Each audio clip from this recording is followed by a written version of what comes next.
코로나 시대, 주로 취약계층을 상대하는 사회복지 종사자들은 숨겨진 재난약자로 분류되는데요.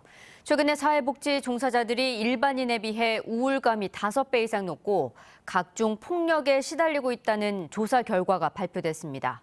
이들에 대한 심리치료와 인권 지원, 휴식 지원 서비스가 공적 제도 안에서 논의돼야 한다는 목소리가 커지고 있습니다. 조창현 기자입니다. 전북대 윤명숙 교수팀이 코로나 이후 사회복지 종사자들의 정신건강과 안전 실태를 조사했습니다. 조사 결과는 충격적입니다.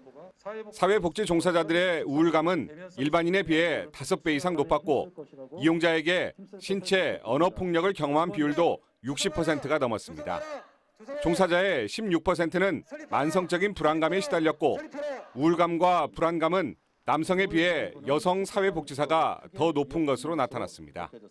무엇보다도 이런 폭력이라든가 안전에 대해서 굉장히 많은 위기를 경험하고 있다는 것이, 다시 말하면 행복을 주는 사람이 저희의 임무인데요. 행복하지 않은 것으로 나타난 거죠.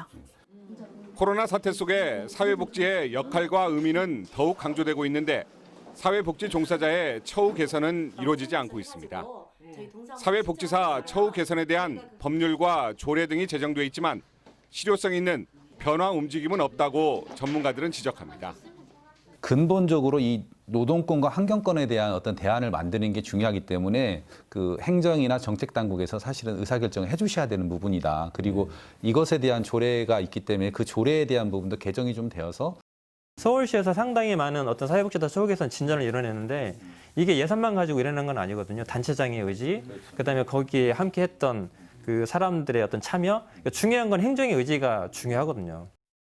심지어 효율적인 복지 예산 배분이 이루어지지 않다 보니 사회복지사 정원을 채우기도 어렵고 전라북도 내 연구 인력은 단 2명에 불과합니다. 정원을 유지 못하고 현원이 한 95% 정도 수준에 나머지는 또 기간제를 쓴다라든가 일용적인 이런 어떤 불안전한 고용으로 현장을 이끌어가는. 전문가들은 법률에 규정한 사회복지사 처우 개선위원회를 구성한 시군이 단 한 곳도 없다며 행정당국의 변화와 각성을 촉구했습니다. 내일 오전 방송되는 시사진단에서는 코로나 시대 숨겨진 재난약자인 사회복지 종사자들의 현실과 우리 복지가 나아가야 할 방향에 대해 짚어봤습니다. JTB 뉴스 조창현입니다.